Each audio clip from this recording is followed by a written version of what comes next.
Hey y'all, yesterday the new chapter for Heroes dropped. My boyfriend has gotten his hands on it and will be going over it.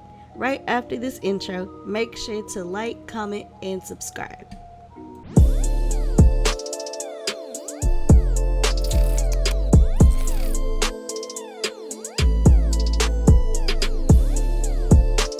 Now this video's comment shout out go to Super Dragon VN, who says, W video, continue to work hard, hope you get to 1 million subs. If you want to be shouted out in the next video, all you have to do is watch this video to the very end. Of course, leaving a like, being subscribed to the channel, but most importantly, leaving a nice comment for me to read. So while I was making this video, Chronicles official translations came out. So I'm going to be using his images instead of mine. So the new chapter for Super Dragon Ball Heroes just released a couple days ago.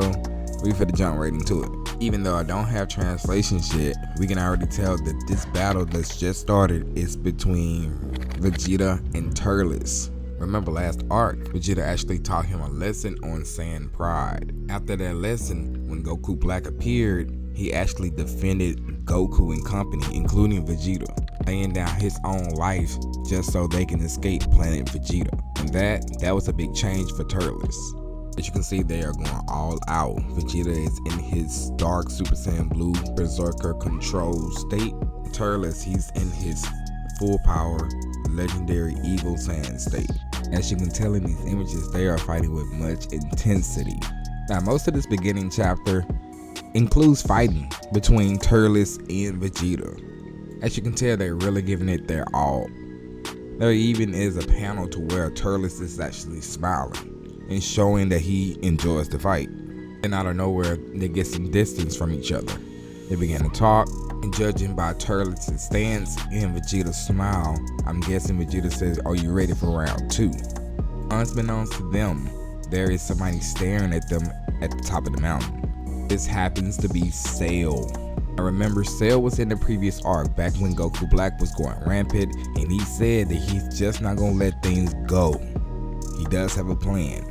After that, we didn't hear from Cell at all. The rest of that arc, the beginning of this arc, we didn't even see him. He was not in the lineup of groups participating in this Super Space Time tournament.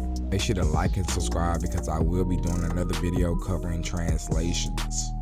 Narration, the scene then switches over to the battle between Ios and Corona, or Cronoa. Like in the promotional anime, she is asking about the time scrolls. She wants them back. She wants Ios to stop this and give the time scrolls back because she's erasing all of them.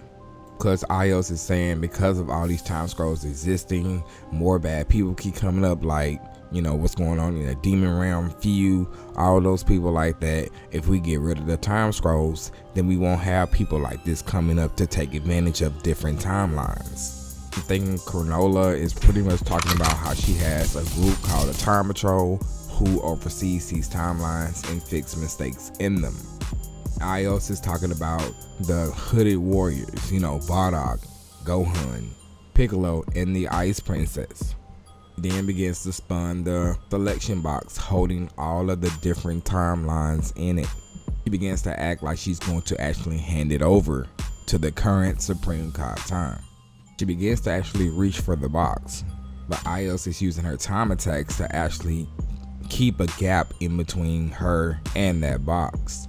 Eventually she puts more effort into getting over there, which she does, but then is frozen in time and pushed all the way to the back of the room. Ios begins to mock her and she begins to take time scrolls out of the box. This pretty much incites the current Supreme Kai to anger, which makes her have to use her time unleashed form, beginning to send some of these attacks towards Ios. But before she knows it, Ios puts out her hand and those same type of attacks are coming back at her. Keep in mind, Ios has not transformed like in the promotional anime. This really shows you how strong she is compared to Cronoa. As the smoke settles, you can see that she is damaged. Now our Supreme Kai time, she tries some attacks of her own, and for some reason it looks like she's running away from her attacks, but that can't be it. She begins to turn around and make it into this giant energy ball.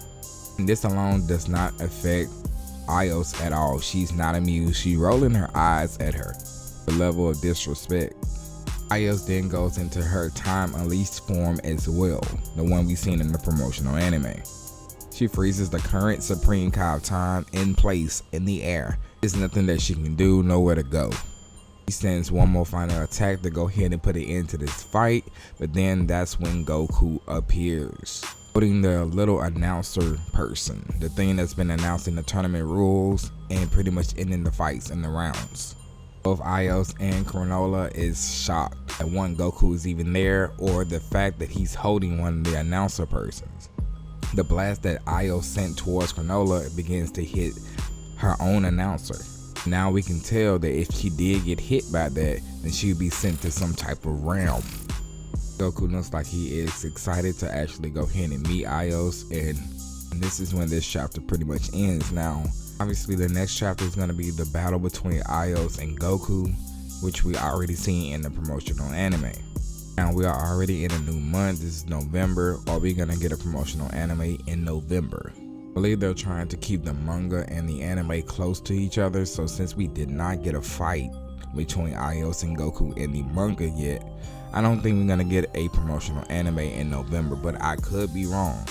I don't usually talk about the cards that they come out with each month for the promotional anime game, but this card that shows Beast Gohan is pretty fire. I just want to put it on the screen and let you guys see it. Now that this battle is over and I can read the translations, I do like the fact that Vegeta and Turles are saying that they're going to keep fighting until one of them disappears. I wanted to specifically look at the part where Cell was looking in at the battle, and what he's saying is he got caught up in his game a little bit, but now he thinks it's a perfect time to go ahead and unleash the strength he built up in hell. Going to the situation between the two current and former Supreme Kai of Time. Basically what's going on is the current Supreme Kai of Time, is expecting a lot from her friends, who Ios just called mortals. You're depending on mortals to handle the affairs of time. Pretty much daring the current Supreme Kai of Time to get the time scrolls back if you want them. Even though she tried her best to get them back, she just simply wasn't powerful enough. Ios' powers is just leaps and bounds over hers, and she admits this. At the end, before she sent her final judgment towards Granola, she pretty much said that she's not going to show any mercy, even if it is the current Supreme Kai of Time, telling her she's going to receive the judgment of time. Which at the end looks like she was just going to be banished to this time, this realm where nothing exists. That's going to pretty much do it for this video. Let me know what you think in the comment section below. Do you believe this fight would go any different than what we seen in the promotional anime? Let me know your thoughts in the comment section below. Don't forget to hit that like button, subscribe, and turn on those post notifications. That way you can be reminded every time I upload a new video. And I will see you guys in the next one.